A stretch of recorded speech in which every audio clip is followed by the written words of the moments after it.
ہونا چاہیے، کولیسٹرول نہیں ہونا چاہیے، بلڈ پریشر، شوگر، اچھی بات ہے، مگر ایمان کی حفاظت کے لیے بھی دل کا صاف ہونا بہت ضروری ہے اور دل کا مضبوط ہونا بڑا ضروری ہے۔ اچھا، دل کو عربی میں کیا کہتے ہیں؟ قلب، ٹھیک ہے نا؟ آپ بھی دیکھتے ہوں گے ہاسپٹل میں لکھا آتا ہوگا امراض قلب۔ قلب جو ہے، اس کو پتہ ہے قلب کیوں کہتے ہیں؟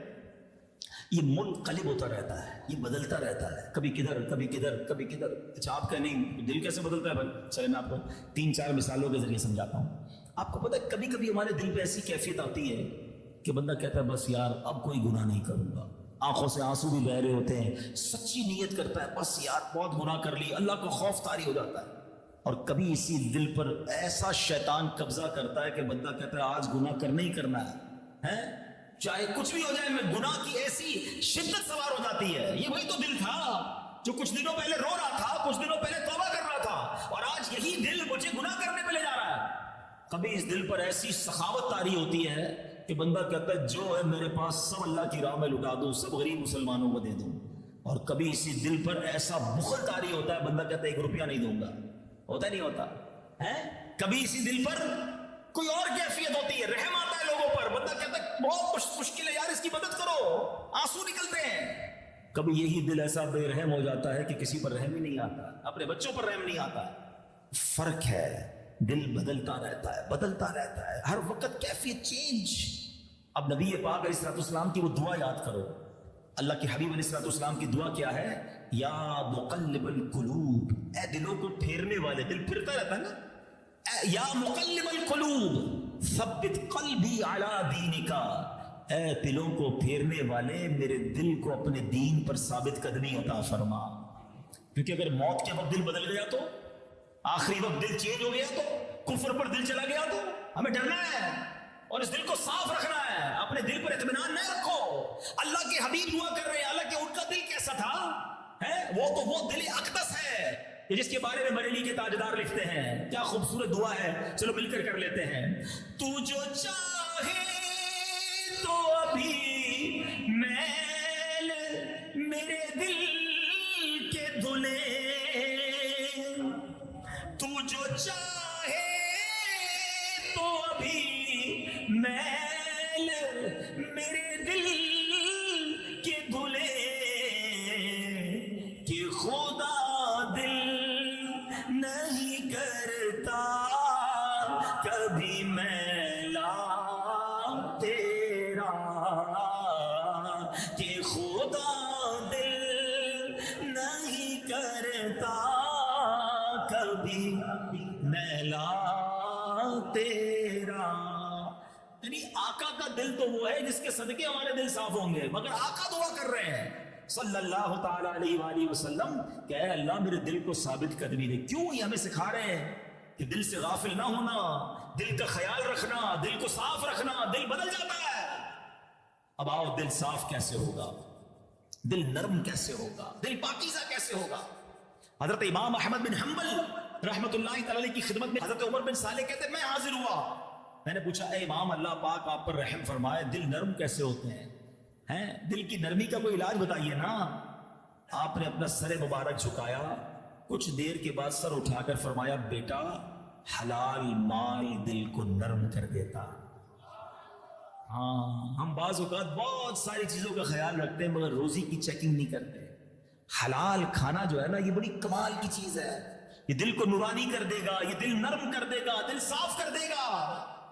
ہم جناب نمازیں پڑھیں اور حرام کمائیں، اپنے بچوں کو حرام کے نوالے کھلائیں، خود حرام کھائیں، پھر دل صاف نہیں ہونا، پھر دل سخت ہو جاتا ہے، پھر دل بدل جاتا ہے۔ اور ہم سب کی تمنا بھی ہے نا کہ ہماری دعائیں قبول ہو، ہم سب چاہتے ہیں کہ مستجاب الدعوات بن جائیں۔ ایک بار سرور کائنات صلی اللہ علیہ وسلم کی بارگاہ میں حضرت سعد بن ابی وقاص رضی اللہ تعالیٰ عنہ حاضر ہوئے اور عرض کی حضور دعا مجھے بتائیے میں مستجاب الدعوات کیسے بن سکتا ہوں؟ ابھی کیسا سوال ہے، آپ سب چاہتے ہیں، کون کون چاہتا ہے مستجاب الدعوات؟ معنی پتہ ہے اس کا؟ مستجاب الدعوات وہ ہوتا ہے جو دعا کرے وہ دعا قبول ہو جائے۔ ہم سارے ہی چاہتے ہیں۔ حضرت سعد بن ابی وقاص نے سوال کر لیا، کیا پیارا سوال کیا، ہمارا بھی کام آسان کر دیا۔ اچھا، پھر نبی پاک علیہ الصلوۃ والسلام نے اس کے جواب میں کوئی لمبی لسٹ نہیں دی کہ اے سعد اتنے تلاوت، اتنے روزے، اتنے سجدے، اتنا صدقہ خیرات کرو گے پھر تمہاری دعائیں قبول ہوں گی. نہیں، ایک لائن کا جواب نبی پاک علیہ السلام نے چند لفظوں میں جواب دے دیا. فرمایا اے سعد، اپنی غذا پاکیزہ کر لو تو مستجاب الدعوات بن جاؤ. اچھا مجھے ایک بات بتائیں، اگر میں یا آپ ہم میں سے کوئی، انشاءاللہ میرا رب چاہے تو ممکن ہے ہم میں سے کوئی مستجاب الدعوات بن جائے، پھر اس کی مشکل تو ختم ہو گئی ہے. روزی میں برکت چاہیے وہ دعا کر لے گا، بیماری دور کرنی ہے وہ دعا کر لے گا، قرضہ اتارنے کی دعا کرنی ہے وہ دعا کر لے گا. جو اس کے پاس پرابلم ہے وہ دعا کرے گا، قبول ہو جائے گی کیونکہ مستجاب الدعوات بن گیا. تو سب سے مین کام کیا کرنا چاہیے کہ اپنی روزی حلال کر لو. مستجاب الدعوات بن گئے تو سارے مشکلیں حل ہو جائیں گی نا. توجہ دیں، اپنی روزی پاک کرنے پر توجہ دیں، آپ کا دل نرم ہو جائے گا، آپ کی دعائیں قبول ہونے لگ جائیں گی. بہت سارے لوگ کہتے بھی یار دعا قبول نہیں ہوتی، مشکل دور نہیں ہوتی. ایک بار حضرت موسیٰ کلیم اللہ علی نبینا علیہ السلام نے ایک شخص کو دیکھا، وہ رو رہا ہے، یا اللہ میری دعا قبول کر لے، یا اللہ، رو رہا ہے، گڑ گڑا رہا ہے. حضرت موسیٰ علیہ السلام نے اللہ کی بارگاہ میں عرض کی، آپ تو کلیم اللہ تھے نا، آپ نے کہا یا اللہ یہ بندہ اتنا رو رہا ہے، تجھے اتنا دل سے پکار رہا ہے، اس کی دعا قبول فرما لے. پتہ ہے ارشاد کیا ہوا اللہ کی طرف سے؟ اے موسیٰ یہ بندہ اتنا روئے کہ روتے روتے مر جائے، اتنے ہاتھ اٹھائے کہ اس کے ہاتھ آسمان کو چھو جائیں. اے موسیٰ میں نے اس کی دعا قبول نہیں کرنی. حضرت موسیٰ نے کہا یا اللہ کیا وجہ ہے؟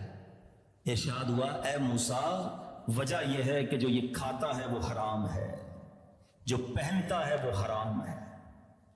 ہم غلط ٹریک پہ چلے گئے، ہمیں یہ پتہ ہی نہیں ہے کہ حرام روزی ہمیں کتنی پرابلمز میں ڈال رہی ہے. جھوٹ بول کر کاروبار کیا جا رہا ہے، جھوٹی قسمیں کھا کے کاروبار کیا جا رہا ہے، دھوکہ دے کر کاروبار کیا جا رہا ہے. مال خریدتے وقت ہم اور ہوتے ہیں، مال بیچتے وقت ہم اور ہوتے ہیں. جو کاروبار کرتا ہے اس کو پیسوں کی فکر نہیں کہ کیسے لینا ہے، حلال ہے یا حرام ہے، رشوت ہے یا سود ہے، پیسے ہونے چاہیے. اور اسی طرح نوکری کرنے والا سمجھتا ہے کہ میں تو کاروبار کرتا ہی نہیں، میں کہاں سے حرام کماؤں گا.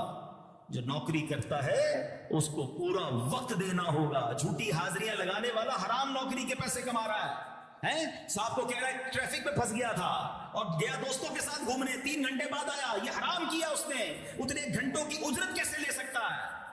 جس دن یہ خیال آپ کے دل میں بیٹھ گیا نا کہ مجھے 1 روپیہ بھی حرام کا نہیں چاہیے، پھر دیکھو تمہاری مشکلیں کیسے حل ہوتی ہیں، پرابلمز کیسے سالو ہوتی ہیں، تمہاری دعائیں کیسے قبول ہونا شروع ہو جاتی ہیں. مسئلہ یہ ہے کہ آج کسی چیز کی فکر ہی نہیں ہے کہ میرے ہاتھ میں جو پیسہ آ رہا ہے یہ حلال ہے یا حرام ہے. امیر اہل سنت بڑا چپتا ہوا جملہ کبھی کبھی فرماتے ہیں، ایسی چوٹ کرتے ہیں، فرماتے ہیں یار کتا بھی جب کھاتا ہے نا تو پہلے سونگتا ہے کہ کہاں سے آیا، کیسا کھانا ہے. مگر ہم کھاتے ہوئے، ہم کماتے ہوئے، ہم پیسے لیتے ہوئے کیوں نہیں سوچتے یار کہیں یہ حرام تو نہیں؟ اور آپ کو پتا ہے مسلمان کو دھوکہ دے کر پیسے کمانا یہ کتنا برا عمل ہے، اور نبی پاک اس کو کتنا ناپسند فرماتے ہیں. ایک بار اللہ کے حبیب علیہ السلام غلے کے ایک ٹھیلے پر، دکان پر سمجھ لے گئے، اناج، ٹھیک ہے نا.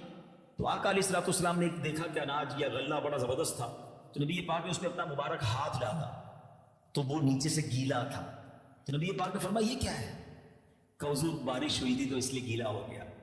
نبی پاک علیہ السلام نے بڑا پیارا جواب دیا، فرمایا اس کو اوپر کیوں نہیں رکھا؟ گیلے کو اوپر رکھتے نا تاکہ گاہک کو پتہ چل جاتا کہ اندر سے گیلا ہے. یہ گیلے کو چھپا دیا، اوپر سوکھا رکھ دیا. اور پھر نبی پاک نے بڑا ہی یوں سمجھے جملہ، عبرتناک جملہ فرما دیا. حدیث کے الفاظ ہیں من غش فلیس منی، جو دھوکہ دے وہ ہم میں سے نہیں. اب جس کو نبی پاک یہ فرما دے وہ مجھ سے نہیں. اب قیامت کے دن جھوٹ بول کر کام کرنے والا، قسمیں کر کے مال بیچنے والا، دھوکہ دینے والا جب جائے اور نبی پاک فرمائے من غش فلیس منی، تم تو ہم میں سے ہو ہی نہیں، تم تو دھوکے دینے والے تھے، اس وقت کیا کرو گے؟ شفاعت کس سے لو گے؟ دامن کس کا تھامو گے؟ جنت میں کس کے ساتھ جاؤ گے؟ پلیز خدا کے واسطے یہ ذہن بنا لیں. اچھا پھر لوگ اس کا عجیب عجیب جواب دیتے ہیں، یار مولانا صاحب بات تو آپ ٹھیک کر رہے ہیں، میں جھوٹ نہیں بولوں گا تو میری پوری مارکیٹ تو جھوٹ بولتی ہے، ان کا مال بک جائے گا میرا نہیں بکے گا، میں دھوکہ نہیں دوں گا، میں جناب میڈ ان چائنا کو میڈ ان فلاں نہیں کروں گا تو میڈ ان فلاں کو میڈ ان فلاں نہیں کروں گا تو میری دکان کیسے چلے گی، میں جھوٹ نہیں بولوں گا تو میرا مال کیسے بکے گا، ہماری تو پوری مارکیٹ ایسا کرتی ہے. تو پھر تمہارا ایمان کدھر گیا؟ اللہ پر بھروسہ کدھر گیا ہے؟ تمہیں یہ کیوں خیال آ رہا ہے کہ تم جھوٹ بولو گے تو رب روزی دے گا، اور جب تم سچ بولو گے تو وہ روزی بند کر دے گا؟ وہ تمہیں غیب کے خزانوں سے دے گا، وہ تمہیں اور عطا کرے گا. آپ اپنی مارکیٹ کا سروے کر لو، جھوٹ بولنے والوں کا کتنا مال بکتا ہے اور سچ بولنے والے کا کتنا مال بکتا ہے. لوگ مہنگا بیچتے ہیں لیکن یہ لوگ ان کے پاس جا کر خریدتے کہ یار یہ مہنگا دیتا ہے لیکن ایک نمبر مال دیتا ہے, یہ جھوٹ نہیں بولتا, یہ ملاوٹ نہیں کرتا, یہ دھوکہ نہیں دیتا. ارے تم اللہ پر بھروسہ کرو نا. ہم یہ کیوں ہمت ہار جاتے ہیں کہ نہیں جناب 2 نمبری سے ہی پیسے کمائے جا سکتے ہیں. ایک بات آج یاد کر لیں میرے پیارے اسلامی بھائی, جو میرے اور آپ کے نصیب میں ہے نا وہ کوئی چھین نہیں سکتا, اور جو میرے اور آپ کے نصیب میں نہیں ہے وہ مجھے کوئی دے نہیں سکتا.